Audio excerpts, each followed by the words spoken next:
नमस्कार विद्यार्थियों, श्रीमती मोहरी देवी तापड़िया कन्या महाविद्यालय जसवंतगढ़ के YouTube चैनल पर एक बार पुनः मैं आपका हार्दिक स्वागत और अभिनंदन करता हूं। मैं प्रवक्ता चंद्र प्रकाश गुर्जर। आज की क्लास हमारी BA द्वितीय वर्ष के छात्रों है तो इतिहास विषय की होगी। इतिहास विषय के दौरान आज हम पढ़ने वाले हैं फिरोज शाह तुगलक, जो तुगलक वंश के शासक है। 1351 से 88 ईस्वी तक शासनकाल रहता है। उनके अंतिम दिनों के बारे में और उनकी मृत्यु किस तरीके से होती है और उनके चरित्र का मूल्यांकन हम करेंगे। तो आज की क्लास में हम पढ़ेंगे फिरोज शाह तुगलक के अंतिम दिनों के बाद। उनके बारे में सारी जानकारी हमने पढ़ ली है। सैन्य अभियान है और राजस्व व्यवस्था है, धार्मिक नीतियों और उनका उल्लेख करते हुए आज हम फिरोज शाह तुगलक का जो चैप्टर है वो समाप्त करेंगे। तो फिरोज शाह तुगलक के जो अंतिम दिनों की बात की जाए, उनकी मृत्यु की बात की जाए, मृत्यु 1388 ईस्वी में होती है, 20 सितंबर 1388 ईस्वी में। और किन परिस्थितियों में कैसे उनका अंतिम समय गुजरता है, इसके बारे में आज हम अध्ययन व चर्चा करेंगे। तो अंतिम दिनों की बात की जाए तो जिस तरीके से हमने पढ़ा था, अलाउद्दीन खिलजी के भी अंतिम दिन कष्टप्रद रहते हैं और मोहम्मद बिन तुगलक के भी अंतिम दिन कष्टप्रद रहते हैं, क्योंकि मोहम्मद बिन तुगलक की भी मृत्यु वहाँ पे सिंध थट्टा में होती है और वहीं पे इसका सिंहासनारोहण होता है और इसे राजगद्दी पे बैठाया जाता है, सुल्तान बनाया जाता है। तो जिस तरीके अलाउद्दीन खिलजी का जीवन कष्टप्रद था और मोहम्मद बिन तुगलक का भी कष्टप्रद था, उनके बीवी बच्चों ने उनके साथ अलाउद्दीन खिलजी के साथ बात की जाए तो ज्यादतियाँ की और उनकी सेवा नहीं की। तो इस वजह से इस तरीके से देखा जाए तो फिरोज शाह तुगलक का भी अंतिम समय काफी कष्टप्रद रहता है। अगर शुरुआती दौर की बात की जाए, अंतिम समय में फिरोज शाह तुगलक के द्वारा अपने पुत्र फतेह खां को अपना उत्तराधिकारी घोषित किया गया कि मेरी मृत्यु के पश्चात दिल्ली के सिंहासन पे तख्त पे कौन बैठेगा, फतेह खां बैठेगा। लेकिन संयोग से क्या होता है, 1374 ईस्वी में फतेह खां की मृत्यु हो जाती है और यह सुल्तान को गहरा सदमा लगता है। लेकिन इस सदमे के पश्चात भी सुल्तान को और सदमा लगता है। बात की जाए तो अपने इस पुत्र की मृत्यु के पश्चात फतेह खां की जब मृत्यु हो जाती है तो अपने दूसरे पुत्र जफर खां को अपना उत्तराधिकारी घोषित कर दिया जाता है। किसके द्वारा? सुल्तान फिरोज शाह तुगलक के द्वारा। लेकिन कुछ समय पश्चात इसकी भी जफर खां की भी मृत्यु हो जाती है, दूसरे पुत्र की।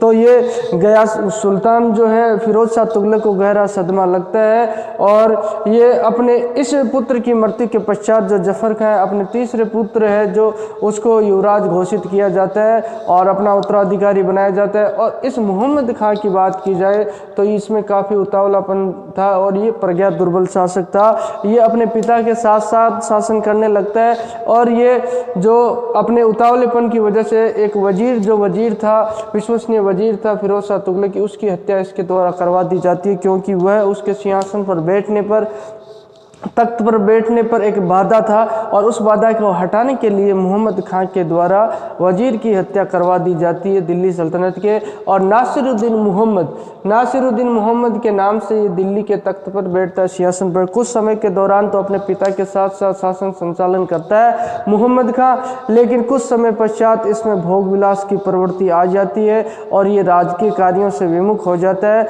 और कार्यों के प्रति जो ध्यान नहीं देता। इस वजह से अमीर वर्ग के साथ भी इसका आचरण अच्छा नहीं रहता है, ये बुरा आचरण करने लग जाता है। इस वजह से अमीर वर्ग के द्वारा इसका विरोध किया जाता है उलेमाओं के द्वारा और फिरोज शाह तुगलक की मदद से इसे दिल्ली से जो बाहर निकाल दिया जाता है। मोहम्मद खां को दिल्ली से बाहर निकाल, इसका आचरण भी अच्छा नहीं रहता है, जिस वजह से फिरोज शाह तुगलक को काफ़ी जो सदमा अंतिम समय में पहुंचता है। अब बात की जाए तो जब मोहम्मद खां को भी दिल्ली से निकाल दिया जाता है तो उसके पश्चात किसको उत्तराधिकारी घोषित किया जाता है? तो अब फिरोज शाह तुगलक के द्वारा अपने पुत्र को, न कि पुत्रों को, अपने पुत्र को उत्तराधिकारी घोषित कर दिया जाता है। गियासुद्दीन तुगलक शाह को अपना उत्तराधिकारी घोषित किया जाता है। ये फतेह खां का पुत्र होता है, जो पहला पुत्र होता है उत्तराधिकारी। उसकी मृत्यु होने के पश्चात जब दूसरे पुत्र को उत्तराधिकारी किया, तीसरे को किया, लेकिन तीनों ही अयोग्य निकल जाते हैं। तो अपने पुत्र गियासुद्दीन तुगलक को, जो फतेह खां का पुत्र था, उसे अपना उत्तराधिकारी घोषित कर दिया जाता है। हालांकि इसे उत्तराधिकारी घोषित करने के पश्चात सुल्तान की वृद्धावस्था में 20 सितंबर 1388 ईस्वी को 80 वर्ष की आयु में मृत्यु हो जाती है। हालांकि ये गियासुद्दीन जो तुगलक शाह ये भी अयोग्य शासक ही निकलता है। परवर्ती तुगलक शासकों के बारे में जब हम अध्ययन करेंगे और उनका कोई ज़्यादा बड़ा चैप्टर अपने को देखने को नहीं मिलता है जो आगे की क्लास में हम पढ़ेंगे।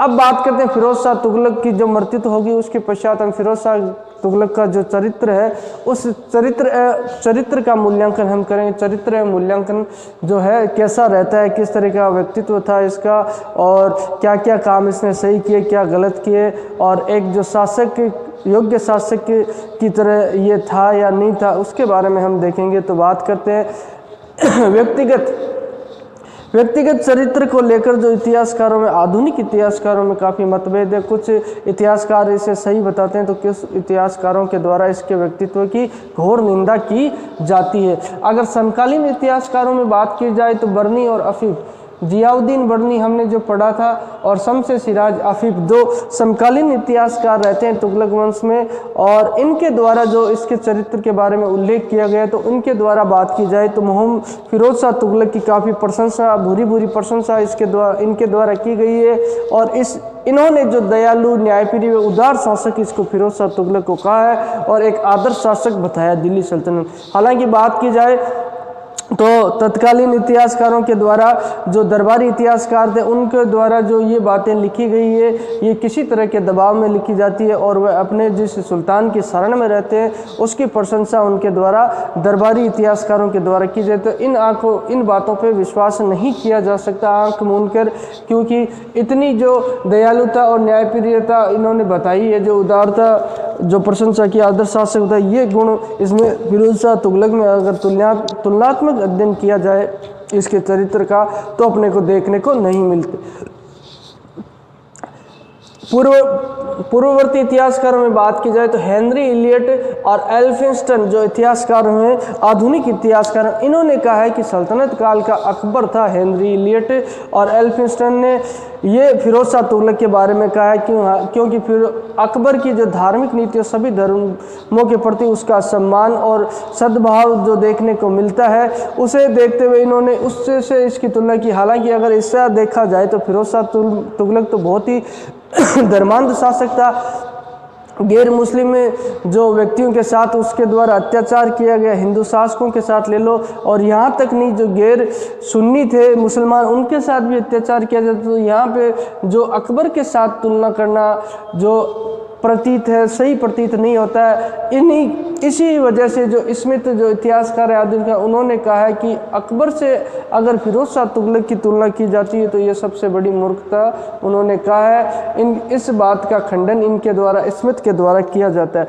अब बात की जाए उसके समकालीन जो अगर उसके शासन संचालन के बारे में देखा जाए तो आर्थिक उन्नति की बात किसी भी शासक के राज्य के चरित्र का मूल्यांकन करते हुए उसके दौरान जो आर्थिक स्थिति किस तरह की रहती है उसी के दौरान इस शासक के बारे में पता चलता है। तो अगर आर्थिक स्थिति की बात की जाए तो आर्थिक उन्नति फिरोज शाह तुगलक के समय में देखने को काफ़ी मिलती है। जनता किस तरीके से जो आर्थिक उन्नति करती है, तो अगर बात की जाए तो इसके काल में कृषि क्षेत्र में ज़बरदस्त विस्तार देखने को मिलता है। कृषि कार्य में, व्यापार वाणिज्य में ये जो उन्नति अपने को फिरोज शाह तुगलक के काल में देखने को मिलती है। तो इस वजह से अगर इस तरीके से देखा जाए, आंकलन किया जाए तो इस कारण से इसका शासनकाल तो अच्छा जाता है।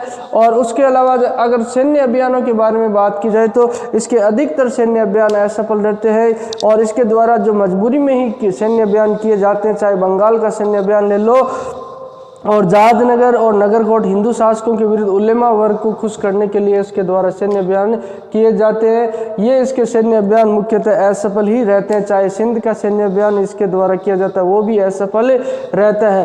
अब इसे धर्मांध शासक कहा गया। धर्मांध क्योंकि ये इस्लाम का कट्टर समर्थक था और अन्य धर्मों के प्रति इसकी जो धारणा थी वो काफ़ी गलत थी, इसी कारण से इसे धर्मांध शासक कहा है। अगर आपको पता होगा तो पीछे हमने धार्मिक नीति के दौरान भी अध्ययन किया था कि ये जो बाकी धर्मों के जो लोग थे उनके साथ जो क्रूर व्यवहार करता था और अत्याचार करता, यहाँ तक कि जो गैर सुन्नी मुस्लिम थे, शिया मुसलमान, उनके खिलाफ भी इसके द्वारा अत्याचार किए जाते हैं। तो ये धर्मांध शासक का जो इसे यहाँ पे टेक दिया जाता है।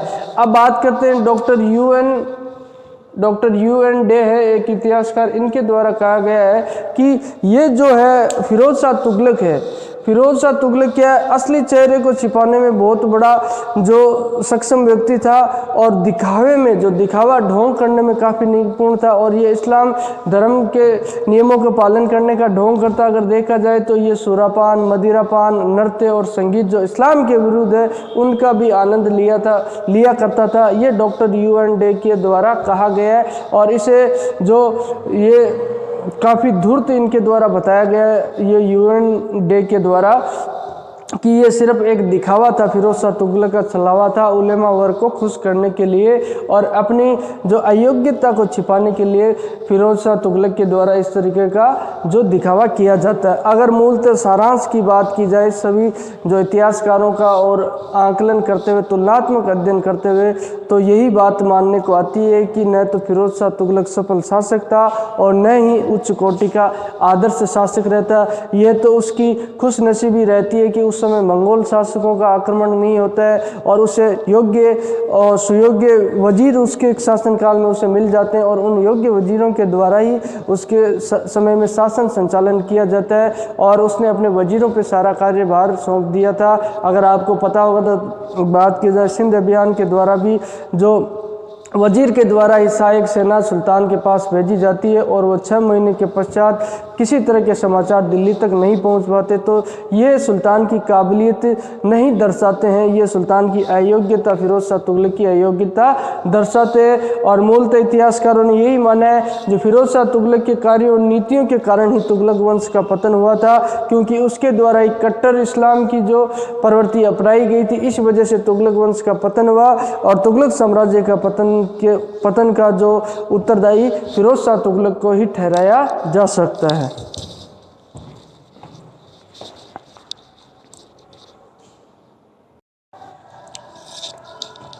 तो विद्यार्थियों, आज हमने जो तुगलक वंश के शासक है गियासुद्दीन तुगलक को संपूर्ण पढ़ लिया है। सॉरी, गियासुद्दीन नहीं, फिरोज शाह तुगलक को, गियासुद्दीन तुगलक को हम पहले भी पढ़ चुके थे। उसके पश्चात हमने मोहम्मद बिन तुगलक को पढ़ा और उसके पश्चात हमने फिरोज शाह तुगलक।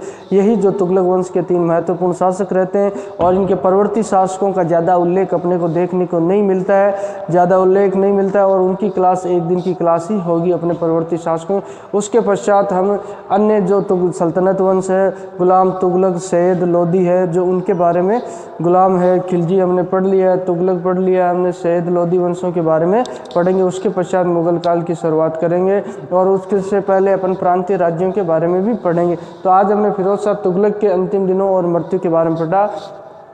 1388 ईस्वी में 20 सितंबर 1388 ईस्वी में 80 वर्ष की आयु में फिरोज शाह तुगलक की मृत्यु हो जाती है और उसके अंतिम समय काफ़ी कष्टप्रद रहता है और निराशाजनक भी रहता है। बात की जाए तो अपने पहले जो पुत्र को उत्तराधिकारी घोषित किया उसकी मृत्यु हो जाती है 1374 फतेह खां में। उसके पश्चात जफर खां को अपना उत्तराधिकारी घोषित किया जाता है, उसकी भी मृत्यु हो जाती है अकस्मात। और मोहम्मद खां को जो अपना उत्तराधिकारी घोषित किया, ये उसका अयोग्य पुत्र रहता है। उसके पश्चात वह अपने पुत्र को अपना उत्तराधिकारी घोषित करता है गियासुद्दीन तुगलक को और उसी समय उसकी मृत्यु हो जाती है 20 सितंबर 1388। हालांकि आगे पढ़ेंगे तो ये भी उसका उत्तराधिकारी अयोग्य ही सिद्ध रहता है और उसके चरित्र के बारे में और उसका मूल्यांकन हमने किया है। और कई इतिहासकारों में व्यक्तिगत चरित्र को लेकर आधुनिक इतिहासकारों में मतभेद है कि कई विद्वान इसे अच्छा बताते हैं, कई इसे बुरा भी बताते हैं।